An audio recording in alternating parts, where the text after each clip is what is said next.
pick him up at? Right here, right in front of this house. Okay. Right in front of 1460? Yes, sir.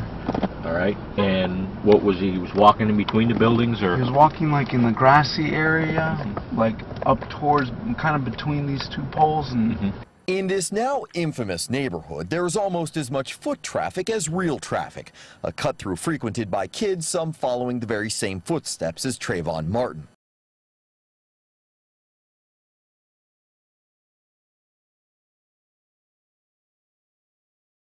Like I said, it was rainy, and he was just leisurely looking at the house, and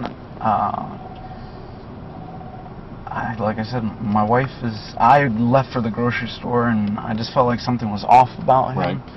So I said, and there's been a history of break-ins in that building, and I had called previously about this house. Right. When the police arrived at this house, when I called the first time, the windows were open and the door was unlocked. And the police came and secured it. So I said, you know what, it's better to just call. And I kept driving. I passed him, and he kept staring at me and staring around, looking around to see who else was. I don't know why he was looking, but did he walk off from there, or did he stop there last night? He stopped, and he like looked around, and that's why that's what threw me off. Was it's raining. I didn't understand why somebody would be just stopping in the rain, especially, you know, then it wasn't like he was trying to run to get out of the rain, and I had never seen him before. Didn't look like he was exercising. Where was he standing at when he stopped? Right in front of 1460. On the sidewalk or in the grass? No, in the grassy area. Right in the grassy area? Yes. Okay. Like about right in front of where the car is? Yes, sir. And then I drove past him. Okay. And I went to the clubhouse. All right. Up here on the right-hand side. And parked up there? Yes, sir. Okay. And what was his, naturally, you're good, naturally he left. He caught up to you up here, or? Yes, I called the non-emergency line, and when I got through, I parked at the clubhouse. All right. And they asked me, you know, where I was, and I told them the clubhouse, and I think I gave them the address to the clubhouse. Where'd you park at? Right up here next to that green truck. I don't think that truck was there, but I just pulled up in there. So you just pulled in here? Yes, sir. And this is where you got out? No. This is where I just stopped to call.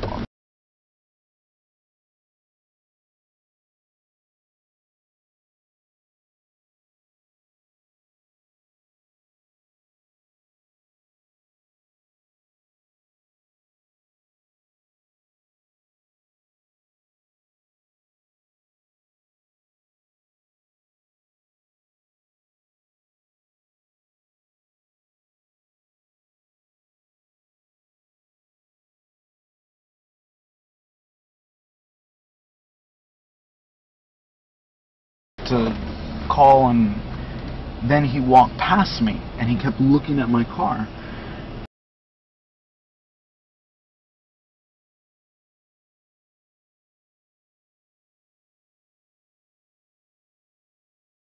And still looking around at the houses and stuff. So then the dispatcher said, where did he go? What direction did he go in? And I said, I don't know. I lost, because he cut down here and made a right.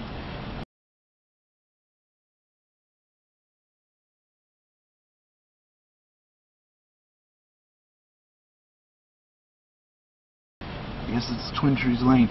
He made a right in there, and they said, well, what direction did he go in? And I said, I don't know, I can't see him. Okay. And they said, can you get to somewhere where you can see him? And I said, yeah, I can.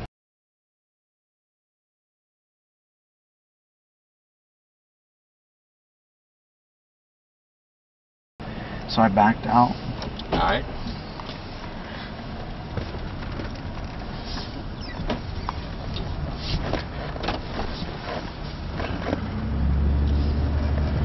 And I made this right here.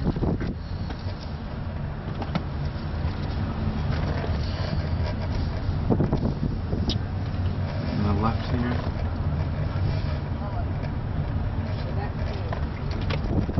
And I parked right about where that sign is in the yard.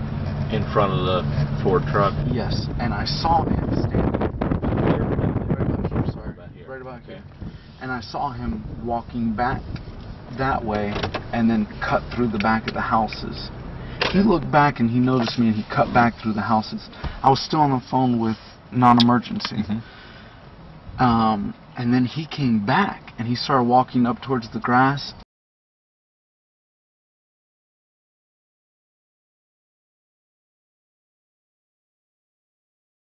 He's near the clubhouse right now? Yeah, now he's coming towards me. Okay. He's got his hand in his waistband.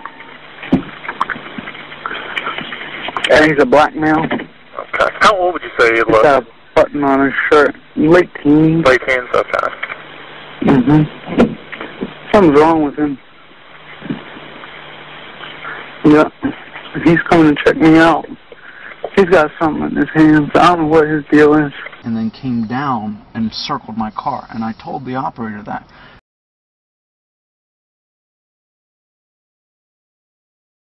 He was circling my car. I didn't hear if he said anything. Right. But he had his hand in his waistband.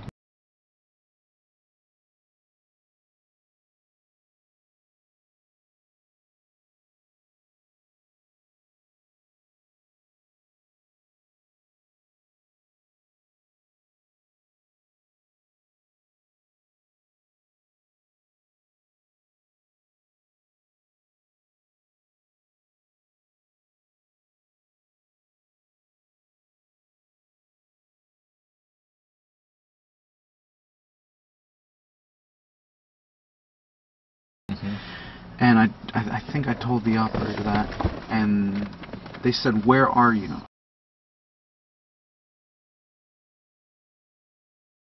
Just let me know if this guy does anything else. Okay. These assholes, they always get away. Yeah.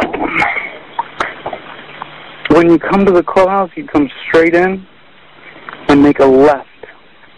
Actually, you would go past the clubhouse. Okay, it says on the left-hand side from the clubhouse? No, you go in straight through the entrance, and then you make a left. And I could not remember the name of the street, because I don't live on this street. Right. Retreat View Circle goes in a circle. Right.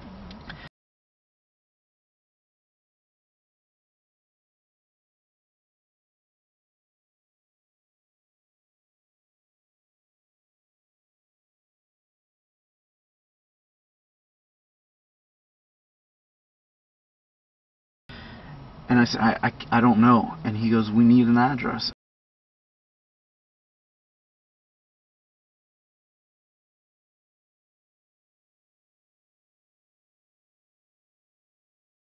And I said, "I don't know an address." I think I gave them my address. And they said, "Give us directions to get to you." And I said, "If you tell the police to go straight at the clubhouse and make a left, my truck will be there." And again, they asked me where he went, what direction he went, and I said, "I don't know."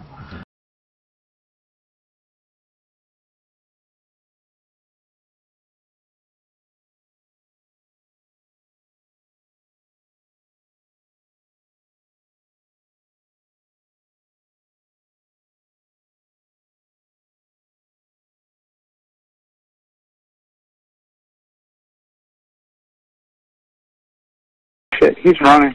He's running? Which way is he running? Down towards the other entrance of the neighborhood. Okay. Which entrance is that he's heading towards? The back entrance. And then I thought to get out and look for a street sign. Right. So I got out of my car and I started walking. Right. Go ahead. Oh.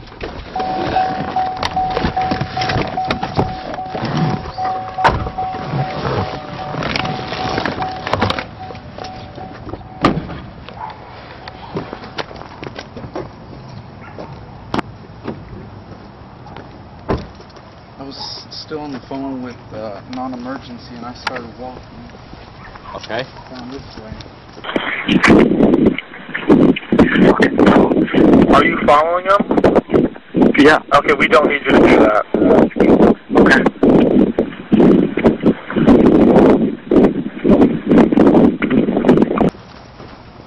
And because I didn't see a street sign here, but I knew if I went straight through, that's Retreat View Circle, and I could give him an address, because he said, just give me the address of the house you're in front of. Okay. And there's no address, because these are the back of the houses.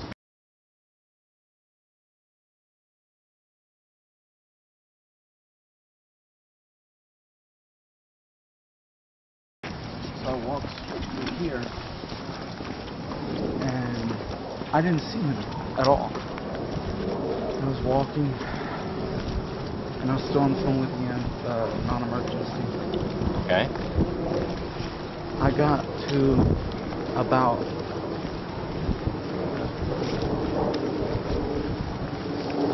about here, and I had a flashlight with me.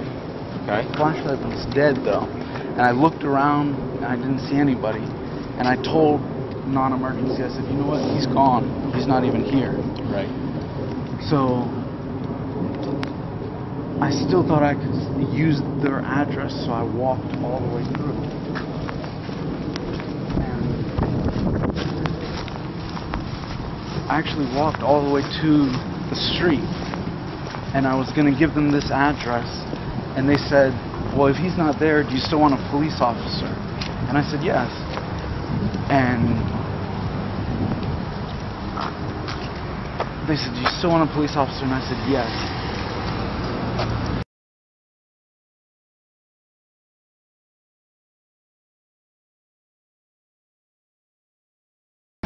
And they said, are you following him? Oh, I'm sorry, back there they said, are you following him? And I said, yes, because I was, in the area. And they said, we don't need you to do that. And I said, okay. So that's when I walked straight through here to get the address so that I could meet the police officer.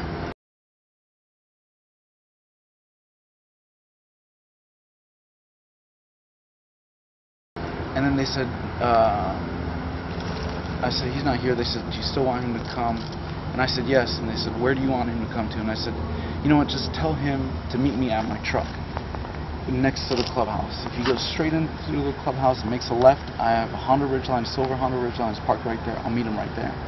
So I started walking back.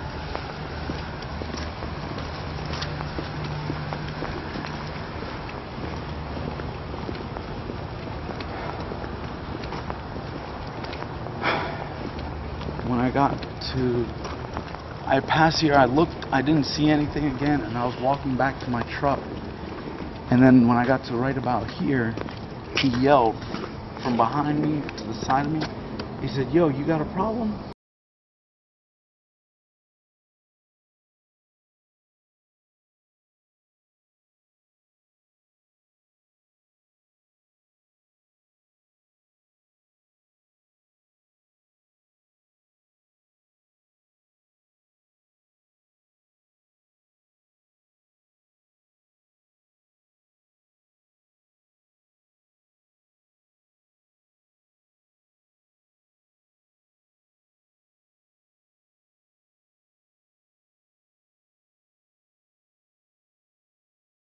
And I turned around and I said, no, I don't have a problem, man. Where was he at? About? He was about there, but he was walking towards me. Okay, so he's coming this direction here. Yes, sir. I believe, like I said, I was already past that, so I didn't see exactly where he came from, but he was about where you were. Okay. And I said, no, I don't have a problem. And I went to go grab my cell phone, but I had left it in a different pocket. And I looked down in my pant pocket, and he said, you got a problem now. And then he was here, and he punched me in the face.